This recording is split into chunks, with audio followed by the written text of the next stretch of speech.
Hello guys, welcome to Study IQ. I'm Safir. In this session, we're going to talk about financial inclusion. Okay, so the topic for today's discussion is financial inclusion. Now, what does this mean? What do you mean by financial inclusion? Like the weaker section, or in fact, all sections of society should get access to financial products, right? So financial services. It include, when I talk about financial services, it is not only about banking, right? It should include the insurance, it should include the pension and everything. So micro credit, micro insurance, micro pension and everything. So it is investment also, banking also, and all these things are actually covered. So it is not only about banking. So that is why I'm using the term here, financial services. And remember, guys, this financial service is not only about getting loans or depositing money, or once you open an account with the bank, that is actually financial inclusion. No, that's not the case. Okay, so it should include different other financial services also. Even it include the insurance as well. Okay, so you can just write one line over there. It refers to the process of various financial services to all members of society, especially vulnerable section, the weaker section of society, through institutional sources at affordable cost. So now, if you need to go for financial inclusion, the goal is financial inclusion means make the financial services accessible to all, right? Through institutional sources. Now, what do you mean by institutional sources? Mainly, I'm talking about banks. Now, non-institutional source, they can get access. And in fact, they only get access through non-institutional source. What is that? Money lenders. Guys, if you look into this, the weaker section or the vulnerable section, they need some money, right? Maybe for some immediate requirement. And they approach the bank, they won't get it, right? The bank will ask you for so much of documents, the KYCs, and so many hurdles are there. And even bank also don't want to give loan to them because it's a risky loan for bank. So bank don't want to give loan. So bank keep on, making excuses, or like they will keep on asking documents, and finally they won't be able to get it, or they themselves will withdraw from that. So that is what actually happening. So in this situation, what will happen in this rural areas, especially with the weaker section, these guys will come, money lenders. And money lenders will tell you that I'm charging 5% interest only, and which is less than bank. If you go to bank and take a loan, you'll have to pay around 10% or 11% or even 12%, or it can go up to 14% also. If you are a weaker section, it is a risky loan, so they will charge you more interest. So it can be 14% also, but I'll be charging only 5%. So these guys, these weaker section will actually get trapped here. They think that it is better than bank, and I don't want KYC. And for them, adequate credit they get immediately, right? Affordable, they think, but not affordable. Adequate credit, they are getting, immediately they are getting. And whenever it is required, they are getting it without much documents or anything, right? That documentary hurdles and all is not there. So they will go for this 5%. But remember, these 5% is charged per month. But when bank talk about interest rate, or normally when we talk about interest rate, we talk about yearly interest, right? So bank is charging, let's say 9% or 10%, or even the maximum, highest they can get is, let's say 15%. That's the max. What about money lenders? Per month, 5%. Per year, multiplied by 12, it is 60%. So actually, what is the effective rate at which they are borrowing from money lender? 60%. So they just keep on paying the interest. And imagine, like if they're paying it for 1.5 years, it is almost doubled. Just in 1.5 years, it is doubled, right? So you can understand now what is that percentage that they are actually paying, right? So guys, I hope this is very clear to all of you. Now here, how much time it will take to double? Here you're just paying 15% per year. Let's say you have borrowed 100 rupee, you're paying 15 rupee as the interest. Here you are paying 60 rupee as the interest. 1.5 years, you are almost paid the entire. But here, if you need to pay almost the double, it will take around 6-7 years. Okay, so this is the problem. So here, the objective of financial inclusion is make these financial services accessible to the all sections, especially weaker section. Why especially weaker section? Others are anyway going to get benefit out of it, right? Either through their salaries, which is coming to their accounts, or they have one or the other way they'll get access. Weaker section don't have. So it is easy for the weaker sections to get trapped with the money lenders. So that's why I'm more focused into weaker section. Through institutional source, that is the banks, at affordable cost. And that's why some financial inclusion plans like priority sector lending is one thing. You will get affordable loans, making KYC norms are liberal, right? So this is what you mean by financial inclusion. I hope you understood the reason for it, because why I'm specifying or stressing on institutional source, you understood the logic, right? So this is what actually happened. But even now also, these rural area people think that money lenders are charging less because they are taking it as monthly interest, and they don't know, right? The farmers and all, they don't know that whether it is monthly or yearly like that. Okay, now what are the benefits of financial inclusion? Guys, you can just take it down as and when I say. I don't have the PowerPoint. I never prepare the PowerPoints and come and discuss it. Though I take classes for different institutions, but I never do that with PowerPoints. It may take some time for me, but still I normally don't do that. Okay, so just take it down along with me. It is crucial for inclusive growth. Guys, when you talk about inclusive growth, there is a concept of growth, then higher level, that is development. Growth is quantitative, development is qualitative. It is about the well-being. Along with growth, development should come. That's a trickle down. But development can come without growth also, just through government spending. Okay, and then we talked about sustainable development. It should sustain. That means the future generation also should be able to use the resources. And inclusive growth means growth plus contribution of all. That's what you mean by inclusive growth. Contribution of all means even the weaker section also should contribute to the growth. That means, simple language, unemployment should come down. When I'm saying somebody is contributing means they're adding value. When they add value means that's the kind of job they're doing. For that, they will be paid. So automatically that lead to inclusive growth. That will lead to financial inclusion, or financial inclusion will help in inclusive growth, and vice versa. Okay, so this lead to it is very much necessary for inclusive growth. Okay, second point you can write, it will save weaker section from the clutches of money lenders and Ponzi schemes. Guys, money lenders problem I have already discussed. Now, what is Ponzi schemes? These are various investment schemes. So especially these guys will operate in the rural area. You invest this and you make some others to join in this, and you get commission, and your investment will get doubled, tripled, and quadrupled like that. There are fake promises. And almost all the Ponzi schemes, initially, they may give some promises and they attract more and more people. Once you get a huge amount, once you know that everybody in an area is trapped, then they just take it and go. So this Ponzi schemes, a lot of issues are there. It's a kind of fake investment, measure. So on one side, you can see money lenders, that is related to borrowing thing. And here, for the guys, especially this weaker section, they have hard-earned savings they have, right? What they get it from rural area, the kind of rural labor or agricultural labor, or some kind of minor activities that they have done, and they spend very less and they save. And this amount, they try to keep as investment, maybe for the future children's exam or daughter's marriage. But then these people will, Ponzi scheme guys will come and take it away. So that is not desirable, right? So bring them under the institutional setup and even provide them access to investment. We'll be talking about various other investment measures also. Okay. And the next one. So here I'm just discussing like Ponzi schemes and money. You can write it, guys. And now the next one, it will enable mobilization of savings of weaker section for capital formation. Guys, I told you they save, right? The households will save, like you, me, and everybody will save. And then who will mobilize it? The financial institutions will mobilize it and will give it to firms as loans, and they invest. That lead to capital formation. So we need investment for the growth. So the money saved here is going as investment and will be promoting growth in the future. Okay, so that is going to solve the problem of unemployment and all those things automatically. So the money saved will be mobilized and will be given it to the firms.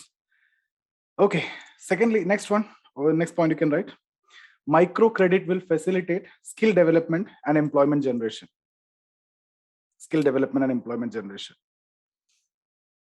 Next one, it will enhance social security against contingencies it will enhance social security against contingencies like illness, accident. Guys, when I talk about micro insurance, I'll be talking about different schemes. Okay, so there is a Rashtriya Swasthya Bima Yojana for health insurance, then Amad Bima Yojana, that is for life insurance, and then there are various schemes for accidental death. There is a scheme for natural death also. There is a scheme for permanent disability. There is a scheme for partial disability, right? So all these are actually I have covered already in the schemes for micro insurance. I think with this video, that video has been uploaded before this video, so that you can watch that. In fact, I'm expecting if you're following me, you might have watched it already.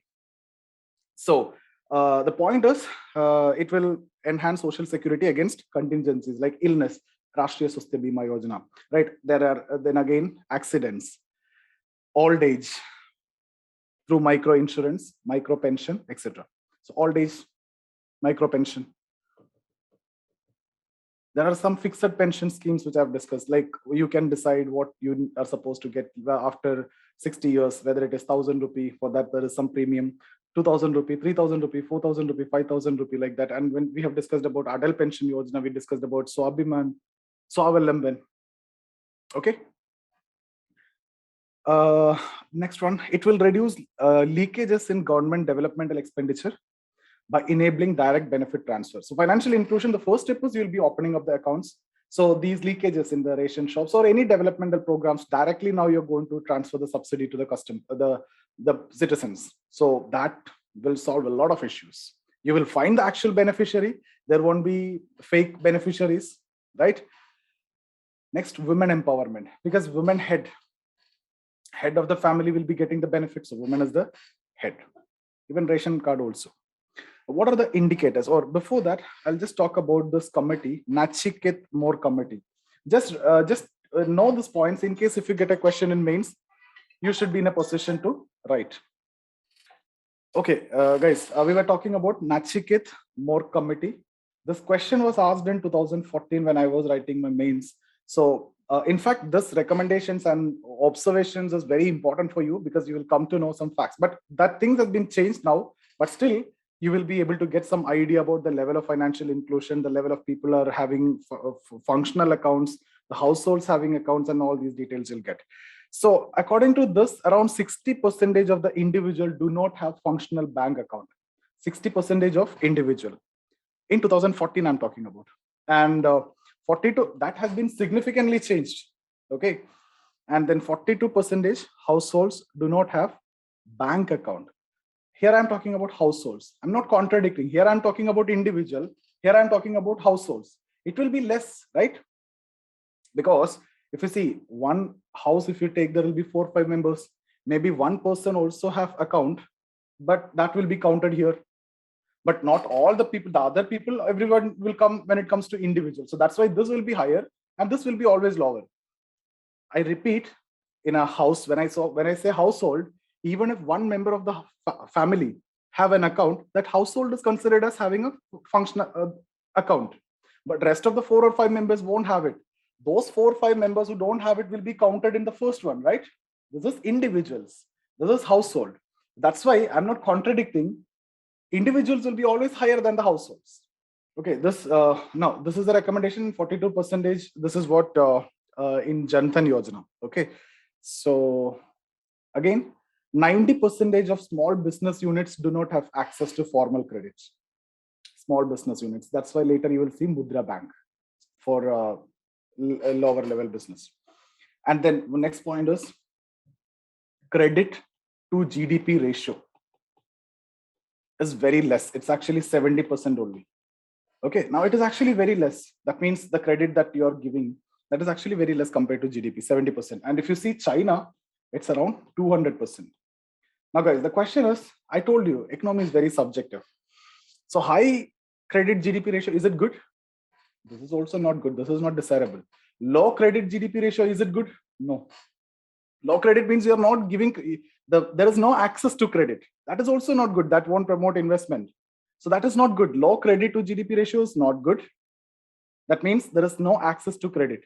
Here, there is high level of access to credit. That means maximum lending and maximum borrowing is there. So that means the debt is high, right? So when you're saying the debt is higher, the access to credit is higher means borrowing is higher, so debt is higher. So a moderate range is what? Low is also not good, high is also not good. We are low because access to credit is very less. China, access to credit is high. So they're at higher level. Both are not considered good. Just because I said India is very low and China is having 200, that doesn't mean that China is doing good. China is doing good in terms of access to credit, but that can backfire. It can go as default and all those things.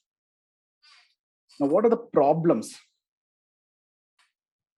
in financial inclusion? Because the most important problem is the inadequate financial infrastructure. So next session, what I'll do is I'll be talking about various pre-reform era measures and post-reform era measures, lead bank scheme, right? All those things will be discussed in the next session. So the problem is inadequate financial infrastructure. Just write it in your own terms, inadequate financial infrastructure. That means insufficient bank branches, insufficient bank accounts anyway, you need to open the ATMs and all those things. And then documentation and the complex process, the KYCs and everything. Limited financial literacy, especially among the weaker sections and in the rural areas. Convenience and affinity towards informal sector. As I've told you just before in the beginning, money lenders you can go and approach, go immediately they will give you. Maybe you just need to take your the documents of your property, what you have. Just give it, or you give a check, they will give it. But in bank, so much of documentation and all. So informal, you have better access. Formal, you don't have access. So what is the objective here? You have to make it a formal credit. Even if it is at a higher interest rate, it's okay. See, there is a recommendation. You go with abolish this PSL, priority sector lending and all. Don't give it at a lower price. Even if you give it at lower price, who get it? Among the farmers, you are asking them to lend it to farming. But the higher farmers only will get the benefit and not the weaker section. Make sure that even they're charging higher interest, they come to institutional setup or formal. This is something which you need to write in your answer. Make sure that these guys will get loans even at a higher rate. Forget about priority sector lending. Don't go for priority sector lending. These weaker sections are not getting that. It is given to this 2 hectare, 3 hectare, 10 hectare, 20 hectare people only, not to weaker section. Okay, so the better people are getting the benefit. So weaker sections, you make sure that even if you charge 20%, still it is better than 60% of the money lender. You charge 25%. That is double than in case of a normal bank. But still it is better than 60% of the money lender. And here it is formal, institutional. There it is informal and exploitative. Okay. So limited financial literacy, I've told. Unaffordable financial products like pension, you have to contribute. Insurance, you have to contribute. That's why if you remember, when I talked about Aam Aadmi Bima Yojana, Rashtriya Swasthya Bima Yojana, one I've told you center contribution is 50%, state contribution is 50%, so it's 100% subsidized. Rashtriya Swasthya Bima Yojana, center contribution is 75, state contribution is 25, subsidized completely. Okay, so health insurance is subsidized and life insurance is subsidized 100%. So you'll get more. So you'll be able to give the services to more people. And then I've discussed about Atal Pension Yojana also, like that 1,000, 2,000, etc. And then there are a lot of supply side factors, the availability, infrastructure, the for providing services, etc. Okay. And demand factor, DBT, direct benefit transfer, etc. So it will create demand. So how to create demand? You can force the people to come and open an account. See, why people are not coming and opening an account? I don't have money to save. I don't have money to keep in bank. Why I need to open an account? So these people who don't have money, they get something from the government in terms of subsidies and all. So if the government is telling that I give you through accounts, only through direct benefit transfer, then if you need to get that, you have no other option but to open an account. So slowly, that financial inclusion goal will be achieved.